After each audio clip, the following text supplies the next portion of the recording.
नमस्कार दोस्तों, आप सभी लोगों का स्टडी एजुकेटिंग स्वागत है। आप सभी विद्यार्थियों के लिए बहुत ही महत्वपूर्ण क्लास और आज का सबसे इंपॉर्टेंट होने वाला टॉपिक है मुहावरा। तो हम आज पढ़ेंगे मुहावरा। बहुत ही इंपॉर्टेंट है, यहाँ से भर भर के क्वेश्चन आपकी परीक्षाओं में देखने को मिलते हैं। ठीक है ना। राजस्थान की हर भर्ती परीक्षा में यहाँ से प्रश्न आता ही आता है, इसलिए आप सभी विद्यार्थियों से मेरा निवेदन है क्लास को थोड़ा आराम से देखें, अंत तक देखें, क्योंकि क्लास जबरदस्त होने वाली है। दूसरी बात ध्यान से सुनना, किसी ने हाई कोर्ट की टेस्ट सीरीज अब तक नहीं ली है तो टेस्ट सीरीज ले लेना। टेस्ट सीरीज में जीके आपको टॉपिक वाइज मिल जाएगी, हिंदी मिल जाएगी, ठीक है, इंग्लिश नहीं मिलेगी, और फुल लेंथ टेस्ट मिल जाएंगे 20। अभी 9 टेस्ट तो मैंने डाल दिए हैं, 11 टेस्ट और बचे हैं, वो भी मैं डाल दूंगा। तो जिनको टेस्ट सीरीज लेनी मात्र 49 रुपए में टेस्ट सीरीज ले लो और आराम से टेस्ट लगाओ और पता करो कि अपने कितने नंबर आ रहे हैं 85 में से। ठीक है ना। इस प्रैक्टिस से पता चलता है, प्रैक्टिस इंपॉर्टेंट है आप लोगों के लिए। तो चलिए दोस्तों, क्लास को शुरू किया जाए। ये रहा पहला प्रश्न आपकी स्क्रीन पर। प्रश्न है, निम्नलिखित में से किस विकल्प में मुहावरा और उसका अर्थ सुमेलित नहीं है? बताओ, निम्नलिखित में से किस विकल्प में मुहावरा और उसका अर्थ सुमेलित नहीं है? किस में जो है सुमेलित नहीं है, जरा बताना। एक मुहावरा है, याद रखना, प्रश्न आता है यहां से। तो आपको पता है दोस्तों, अंगारों पर पैर रखना मतलब जोखिम मोल लेना, नब्ज पहचानना मतलब स्वभाव जानना, देवता कूच करना मतलब घबरा जाना, कलेजा पर सांप लौटना गलत है। कलेजे पर सांप लौटना इसका मतलब होता है ईर्ष्या करना। कलेजे पे सांप लौटना मतलब ईर्ष्या करना होता है, ना कि नफरत करना होता है। समझ गए? ईर्ष्या करना होता है। अगला प्रश्न, छाती पर पत्थर रखना मुहावरे का अर्थ है। आप भी जवाब दीजिएगा, जवाब दीजिएगा भाई, ठीक है ना। जवाब देना शुरू कर दीजिए। छाती पर पत्थर रखना मुहावरे का अर्थ है, तो जवाब हो जाएगा धैर्य पूर्वक कष्ट सहन करना। छाती पर पत्थर रखना मुहावरे का अर्थ होता है धैर्य पूर्वक कष्ट सहन करना। ठीक है। अगला प्रश्न, आंखें खुलना मुहावरे का सही अर्थ है। आंखें खुलना मुहावरे का सही अर्थ क्या हो जाएगा भाई, बताना। आंखें खुलना मुहावरे का अर्थ होता है सजग होना। आंखें खुलना मुहावरे का अर्थ है सजग होना। अगला प्रश्न, सबकी मति भ्रष्ट होना अर्थ को प्रकट करने वाला मुहावरा है। सबकी मति भ्रष्ट होना, आपसे बोल देते होंगे ना कोई तो कि आपकी तो मति भ्रष्ट हो गई है ना, ऐसे कुछ ना कुछ डायलॉग चिपका दिया होगा किसी ने। तो बताओ इसका मतलब क्या होता है? सबकी मति भ्रष्ट होना मतलब कुएं में ही भांग पड़ना। कुएं में ही भांग पड़ना, सबकी मति भ्रष्ट होना, इसका अर्थ होता है मतलब कुएं में ही भांग पड़ना। समझ गए? अगला प्रश्न, प्रश्न है आपके लिए, किसी के सामने मेरी आदत नहीं है, रिक्त स्थान की पूर्ति करो और मुहावरे में आपको बताना है। किसी के सामने मेरी आदत नहीं है, क्या आदत नहीं है बताना जरा। हाथ फैलाने की आदत नहीं है, मतलब किसी के सामने रिक्त स्थान में आप लिख सकते हो हाथ फैलाना मेरी आदत नहीं है। समझ गए? वेरी इंपॉर्टेंट है, पूरे 52 प्रश्न में आपको करवाऊंगा। वेरी इंपॉर्टेंट है, 52 के 52 मुहावरे, तभी तो मैं मुहावरे की क्लास ले रहा हूं आज। वेरी इंपॉर्टेंट है, प्रश्न आता है यहां से। अगला प्रश्न, किस विकल्प में मुहावरे का भावार्थ सही है? किस विकल्प में सही है भावार्थ बताओ। तो आपको पता है पेट पर लात मारना, ये सही है क्या गलत है? तो सही यहां पर ये रहा, नाक का बाल होना। नाक का बाल होना मतलब अत्यधिक घनिष्ठ या प्रिय व्यक्ति होना। अरे नाक का बाल आप तोड़ सकते हो क्या? नहीं तोड़ते हो। तो क्या होता है? वह अत्यधिक घनिष्ठ होता है, प्रिय व्यक्ति होता है, तो नाक का बाल होना। समझ गए? अगला प्रश्न, किस विकल्प में मुहावरे का भावार्थ सही नहीं है? तो किस विकल्प में मुहावरे का भावार्थ सही नहीं है बताओ। अंगारे उगलना मतलब बहुत कठोर बातें कहना। बंडा फूटना मतलब रहस्य प्रकट हो जाना। आंखें तरेरना मतलब क्रोध से देखना। अल्लाह को प्यारा हो जाना ये गलत है। तो यहां पर अल्लाह को प्यारा हो जाना ये क्या है, गलत है। अल्लाह को प्यारा होने का मतलब होता है मर जाना। क्या होता है, मर जाना। अल्लाह को प्यारा होना मतलब मर जाना। अगला प्रश्न देखो भाई, आपके सामने ये रहा एक प्रश्न, जवाब देना है बढ़िया से। मुहावरे के भावार्थ को दृष्टि से कौन सा विकल्प सही नहीं है? तो बताओ कौन सा सही नहीं है। तो आपको पता है बाल की खाल निकालना, बहुत परिश्रम करना, गलत बात है, यही सही है। अपन को यही मिल गया। बाल की खाल निकालना का मतलब होता है अनावश्यक सूक्ष्म विश्लेषण करना। अरे बाल की भी खाल निकाल रहे हो मतलब आप तो बिना वजह क्या कर रहे हो, अनावश्यक सूक्ष्म विश्लेषण कर रहे हो आप तो, ठीक है ना। ये तो गलत है। सही क्या है, कलेजा ठंडा होना, याद रखना बहुत बार आता है। कलेजा ठंडा होना मुहावरा आ सकता है, तो याद रखना शांति या संतोष प्राप्त होना। कमर कसना मतलब अच्छी तरह तैयार होना। पटेहाल होना बहुत गरीब होना। समझ गए, चलो।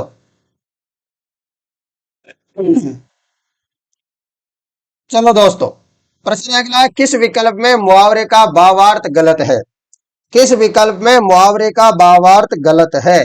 तो आपको बताए सिर धुनना मतलब पश्चाताप करना, सही है। तो पत्थर की लकीर बोल दिया ना कि पत्थर की लकीर है, मैं इस बार नौकरी लग के रहूंगा, पत्थर की लकीर है, किसी से बोल दिया मान लो आपने, मतलब क्या बोल रहे हो आप, अमिट पक्की बात कर रहे हो कि इस बार तो हमको 4th ग्रेड में नौकरी लगना है, हाई कोर्ट में नौकरी लगना है, चाहे कच्चू भी हो जाए। मतलब 2025 नौकरी का साल, ऐसे आपने बोल दिया किसी को, तो पत्थर की लकीर हो गई है। तो कान खड़े होना मतलब सतर्क हो जाना, आपको लग रहा है कि कुछ ना कुछ गड़बड़ होने वाला है, आप सतर्क हो गए, कान खड़े हो गए आपके।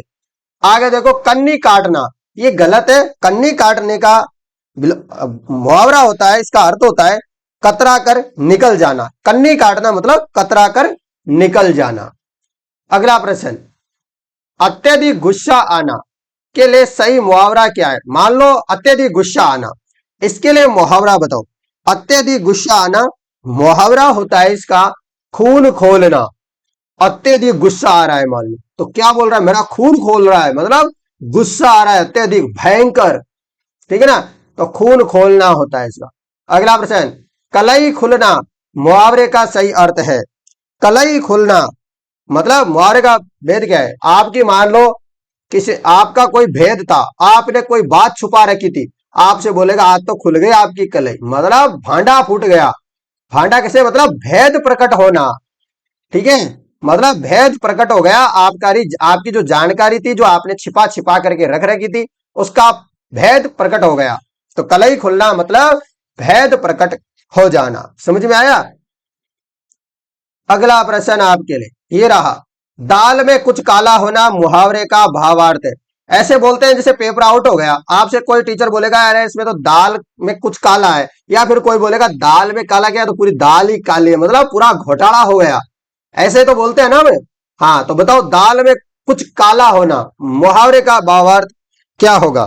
तो इसका भावार्थ होता है आशंका या संदेह होना। जैसे कि अभी जयन का रिजल्ट आया थोड़े दिन पहले, इसमें क्या है, मतलब कट ऑफ हाई चली गई, अब बच्चे बोल रहे दाल में कुछ तो काला है यार, है ना, मतलब कुछ तो गड़बड़ है, आशंका है गड़बड़ होने की। चाहे बोर्ड के अध्यक्ष कुछ भी बोले, जैसे पशु परिचर का था मामला, कुछ गड़बड़ था तभी नॉर्मलाइजेशन इतने नंबर बढ़ाए, ऐसे घोटाला किया, मतलब आशंका तो है पैसा वैसा देने की, ऐसी बातें हम समझ सकते हैं। और दाल में पूरी की पूरी काली मतलब ऐसा समझ सकते हैं कि मतलब ऐसा पूरा घोटाला कर दिया, एकदम पूरा बेच दिया पेपर ही, जैसे एसआई का पेपर बेचा ना, पूरा का पूरा पेपर बेच दिया। समझ रहे हो। हाँ तो ऐसे ये एसआई के पेपर में आया हुआ प्रश्न है, दाल में कुछ काला होना मतलब आशंका होना या संदेह होना, तो इन्होंने प्रश्न ही बना दिया भाई साहब, मुहावरे ही दे दिया ऐसा बड़ा, तो हमको तो वैसे ही संदेह हो गया मुहावरे सिंह। चलो अगला प्रश्न, प्रश्न है आपके लिए, इनमें से किस वाक्य में मुहावरे का सही प्रयोग हुआ है? तो मुहावरे का सही प्रयोग किसमें हुआ है? तो इसमें हुआ है, वह जिस काम के पीछे हाथ धोकर पड़ जाता है उसे पूरा करके रहता है। सही है, ये मुहावरे का सही प्रयोग हुआ है। अगला प्रश्न, निम्नलिखित में से किस विकल्प में मुहावरे का सही प्रयोग हुआ है? मुहावरे का सही प्रयोग हुआ है, बताना जरा। धन के आगे ईमान का भी आसन ढोल जाता है, ये क्या है, मुहावरे का सही प्रयोग है। अगला प्रश्न, ईद का चांद होना मुहावरे का सही अर्थ क्या है? आप जिसे मान लो गांव में जाते हो कई दिनों बाद, तो गांव वाले बोलेंगे भाई तू तो ईद का चांद ही हो रहा है ना। जैसे पढ़ाई वढ़ाई कर रहे हो जयपुर में कहीं भी रह के, तो आप जाओगे तो आपसे कोई ना कोई बोल ही देगा, भाई दिखता ही नहीं आजकल, कहाँ रहता है इतने दिनों से, मतलब ईद का चांद हो रहे हो आप तो। बताओ, तो इसका अर्थ क्या होता है? मतलब बहुत दिनों बाद दिखाई देना। जैसे भी रक्षाबंधन में जाओगे कई महीनों में जाके, तो ईद के चांद ही थे आप, तो कहाँ जा रहे होते। चलो अगला प्रश्न, लोकोक्ति और मुहावरे में अंतर क्या है? मतलब लोकोक्ति भी आपसे पूछी जाती है पेपर में, मुहावरे भी आते हैं, तो आखिरकार लोकोक्ति क्या होती है, मुहावरा क्या होता है, अंतर क्या है इन दोनों में, बताओ। तो आपको बता दें, लोकोक्ति में तो पूर्ण कहावत होती है, पूर्ण वाक्य वाली कहावत होती है, जबकि मुहावरा क्या होता है, ये वाक्यांश मात्र होता है। समझ गए? अगला प्रश्न, बहुत उद्यम मचाना के लिए उपयुक्त मुहावरा है। बहुत उद्यम मचा रहना, इसके लिए उपयुक्त मुहावरा बताओ। तो जवाब हो जाएगा सिर पर उठा लेना। क्या? सिर पर उठा लेना। अगला प्रश्न, 99 के फेर में पड़ना मुहावरे का सही अर्थ है। 99 के फेर में पड़ना मुहावरे का सही अर्थ क्या होगा, बताओ। तो जवाब हो जाएगा धन जोड़ने में लगे रहना। 99 के फेर में पड़ना मतलब धन इकट्ठा करते रहना, धन जोड़ते रहना। अक्कल पर पत्थर पड़ना मुहावरे का अर्थ है। अक्कल पर पत्थर पड़ना मुहावरे का अर्थ है। तो अक्कल पर पत्थर पड़ना मतलब बुद्धि दिभ्रष्ट होना। ठीक है ना? चलो अगला प्रश्न, एक पंथ दो काज मुहावरे का उचित अर्थ क्या है? एक पंथ दो काज मुहावरे का उचित अर्थ क्या है, बताइए। तो जवाब क्या हो जाएगा, एक प्रयत्न से दो काम हो जाना।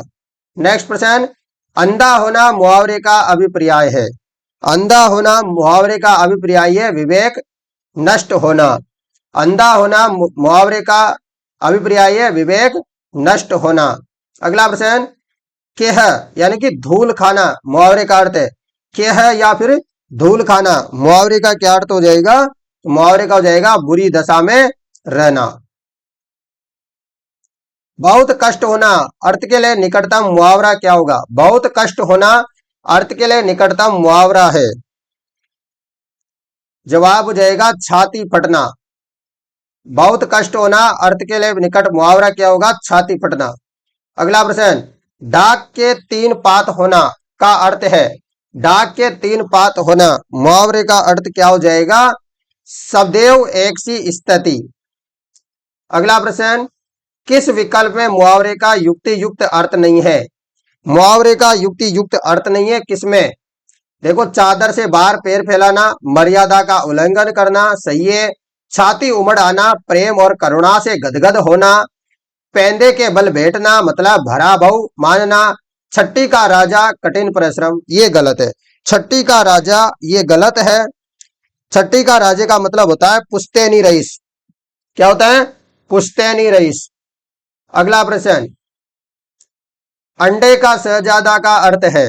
अंडे के शहजादे का अर्थ होता है अनुभवहीन व्यक्ति। अंडे का शहजादे का अर्थ होता है अनुभवहीन व्यक्ति। अगला प्रश्न, नाक का बाल होना मुहावरे का अर्थ है। नाक का बाल होना अभी तो थोड़ी देर पहले ही देखा था अपन ने, बहुत प्रिय यानी कि घनिष्ठ होना। अगला प्रश्न, अंधे को दीपक दिखाना मुहावरे का सही अर्थ है। अंधे को दीपक दिखाना मुहावरे का सही अर्थ है। बहुत ही शानदार प्रश्न है भाई। मैं आप लोगों के लिए आज जबरदस्त क्लास लेके आया हूं। क्लास को शेयर कर दो भाई, जबरदस्त। बताओ बताओ, अंधे को दीपक दिखा रहे हो मतलब ना समझ को उपदेश देना।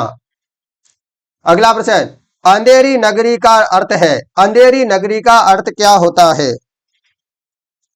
अंधेरी नगरी का अर्थ होता है विवेकहीन सामाजिक व्यवस्था। विवेकहीन सामाजिक व्यवस्था होता है अंधेरी नगरी का अर्थ। खाला का घर का अर्थ है। खाला का घर का अर्थ है, आपने देखा होगा खाला का घर का अर्थ क्या होता है, बताओ। आसान काम। अगला प्रश्न, बछिया का ताऊ का अर्थ है। बछिया का ताऊ का अर्थ क्या होता है? तो बछिया का ताऊ का अर्थ होता है अत्यधिक मूर्ख व्यक्ति। अगला प्रश्न, शैतान की आंत मुहावरे का उपयुक्त अर्थ है। शैतान की आंत मुहावरे का उपयुक्त अर्थ क्या हो जाएगा? तो अर्थ हो जाएगा बहुत लंबी वस्तु। नेक्स्ट प्रश्न, मुंह की खाना मुहावरे का अर्थ है। मुंह की खाना मुहावरे का अर्थ होता है हार जाना। अगला प्रश्न, डप और संग का अर्थ है। आपसे बोलते हैं ना बहुत सारे कि डफ और संग है तो भाई, तो डप और संग का अर्थ क्या होता है? डप और संग का मतलब होता है बेसिर पैर की बातें करने वाला। अगला प्रश्न, सूरज पर थूकना मुहावरे का सही अर्थ है। सूरज पर थूकने, इसका अर्थ क्या होता है मुहावरे का? बताओ। सूरज पर थूकना मतलब निर्दोष पर कलंक लगाकर बदनाम करना। निम्नलिखित में से किस मुहावरे का अर्थ है कार्य समाप्ति में देर होना? निम्नलिखित में से किस मुहावरे का अर्थ है कार्य समाप्ति में देर होना? मतलब दिल्ली दूर होना। अगला प्रश्न, जूते चाटना मुहावरे का अर्थ है। जूते चाटना मुहावरे का अर्थ क्या होगा? जूते चाटना मुहावरे का अर्थ होता है खुशामद करना। क्या होता है? खुशामद करना। अक्कल का दुश्मन होना मुहावरे का अर्थ है। अक्कल का दुश्मन मुहावरे का अर्थ है, जवाब हो जाएगा महामूर्ख। अक्कल का दुश्मन होना मुहावरे का अर्थ है महामूर्ख। तलवार की धार पर चलना मुहावरे का अर्थ है। तलवार की धार पर चलना मुहावरे का अर्थ है कठिन कार्य करना। थाली का बैंगन मुहावरे का अर्थ है। थाली का बैंगन मुहावरे का अर्थ क्या होगा? मतलब सिद्धांतहीन व्यक्ति, ढुलमुल। सिद्धांतहीन व्यक्ति मतलब ढुलमुल, ये थाली का बैंगन होने वाला इसका अर्थ होता है। अगला प्रश्न, आंख का पानी ढल जाना मुहावरे का अर्थ है। आंख का पानी ढल जाना मुहावरे का अर्थ क्या होगा? निर्जल हो जाना। क्या होता है इसका अर्थ? निर्जल हो जाना। एक मुंह दो बात मुहावरे का अर्थ है। एक मुंह दो बात मुहावरे का अर्थ क्या होता है? इसका अर्थ होता है अपनी बात से पलट जाना। अगला प्रश्न, अंगूठा दिखाना मुहावरे का अर्थ है। अंगूठा दिखाना मुहावरे का अर्थ होता है समय पर सहयोग करने से मना कर देना। अगला प्रश्न, कलेजे पर सांप लौटना मुहावरे का अर्थ है। कलेजे पर सांप लौटना मुहावरे का अर्थ है ईर्ष्या से जल उठना। अगला प्रश्न, अपनी कब्र पर आप खोदना इस मुहावरे का अभिप्राय है। अपनी कब्र पर आप खोदना इस मुहावरे का अभिप्राय है अपने विनाश का काम स्वयं करना, यह होता है। अगला प्रश्न, आंखें फेर लेना का अर्थ है। आंखें फेर लेने का अर्थ क्या होता है? आंखें फेर लेना, इसका अर्थ होता है उदासीन हो जाना, मतलब उपेक्षा करना। आंखें फेर लेना इसका अर्थ होता है उदासीन हो जाना। अगला प्रश्न, पारा उतरना मुहावरे का अर्थ है। पारा उतरना मुहावरे का अर्थ होता है क्रोध कम होना। पारा उतरना मुहावरे का अर्थ होता है क्रोध कम होना। अक्कल मारी जाना, इसका अर्थ अक्कल मारी जाना इसका अर्थ होता है बुद्धि भ्रष्ट होना। अगला प्रश्न, सिर से पानी गुजर जाना मुहावरे का उपयुक्त अर्थ क्या होगा? सिर से पानी गुजर जाना मुहावरे का अर्थ उपयुक्त अर्थ क्या होता है? इसका उपयुक्त अर्थ होता है वही सहनशीलता की सीमा टूट जाना। मतलब सिर से पानी गुजर रहा है, अब सहने की क्षमता नहीं है, सीमा टूट गई है सहनशीलता की। अगला प्रश्न, जूतम पेजार मुहावरे का अर्थ है। जूतम पेजार मुहावरे का अर्थ क्या है? तो जूतम पेजार मुहावरे का अर्थ होता है लड़ाई झगड़ा होना। अगला प्रश्न, अंडे सेना मुहावरे का अर्थ है। अंडे सेना मुहावरे का अर्थ होता है घर में बेकार बैठना। अगला प्रश्न, कान का कच्चा होना मुहावरे का अर्थ है। आपको पता है कान का कच्चा, हम जो है अपने राजस्थान जीके में भी एक प्रश्न पढ़ते हैं। मारवाड़ के राजा थे अजीत सिंह, ये क्या थे? इनके बारे में कहा जाता है कि ये क्या थे? कान का कच्चा थे। ठीक है ना? तो कान का कच्चे मुहावरे का अर्थ होता है सुनी सुनाई बातों पर विश्वास करना। तो दोस्तों मैंने पूरे 52 प्रश्न आपको करवाए। कमेंट करके बताओ मुझे आपके कितने प्रश्न सही हो रहे हैं। दूसरी बात, किसी को क्लास 4 यानी कि हाई कोर्ट क्लास 4 की टेस्टरी लेनी है तो अभी मात्र टेस्टरी 49 रुपए में मिल रही है। किसी को टेस्टरी लेनी है तो डिस्क्रिप्शन में लिंक दे रखा है एप्लीकेशन का, वहां जाके आप टेस्टरी ले सकते हो। कोई समस्या आती है तो इस नंबरों पे संपर्क कर लेना, 80 58 59 87 08। ठीक है ना, आप इस नंबरों पे संपर्क कर लेना। टेस्टरी लेने में कोई समस्या आती है तो आप जब चाहो जब। दोस्तों आप लोगों से मेरा निवेदन है, आप लोगों को मैंने बढ़िया तरीके से 52 प्रश्न करवा दिए मात्र 20 मिनट में। ऐसे मत सोचना सर क्लास बहुत छोटी है। एक बात आप बताओ मुझे ईमानदारी से, मैंने 52 प्रश्न करवा दिए, हो सकता है मैंने जल्दी करवा दिया है ना, परंतु क्वेश्चन इतने ही होते हैं है ना। आप 52 क्वेश्चन आप याद कर लोगे तो आप सोचो कितने सारे प्रश्न हो रहे हैं। ये आप लोगों को सोचना चाहिए। ऐसे मत सोचो कि सर क्लास का टाइमिंग कम है, मैं कम टाइम में ज्यादा प्रश्न करवा रहा हूं, ऐसे सोचो कम से कम। ठीक है ना, आपका टाइम वेस्ट नहीं कर रहा हूं मैं। तो आप ज्यादा से ज्यादा क्लास को शेयर करो भाई, जितना भी आप लोगों से हो सकता है उतना आप क्लास को शेयर करने की कोशिश करो। ठीक है ना दोस्तों, ज्यादा से ज्यादा क्लास को शेयर कर दो जहां भी हो सकता है आप लोगों से। लगातार आपको ये सारी की सारी अपडेट यहाँ पर मिलती रहेगी, लगातार क्लास में आपके लिए लाता रहूंगा। ठीक है ना मित्रों, तो क्लास को शेयर कर दो भाई, जितना भी हो सकता है उतना आप सभी विद्यार्थियों को। ठीक है ना, ठीक है, शेयर कर दीजिएगा भाई फटाफट से। चले दोस्तों, आप लोगों से मुलाकात करेंगे नेक्स्ट क्लास में। और आपने जो लास्ट क्लास हुई थी हाई कोर्ट 4th ग्रेड की, वो नहीं लिया तो वो भी ले लेना। धन्यवाद मित्रों।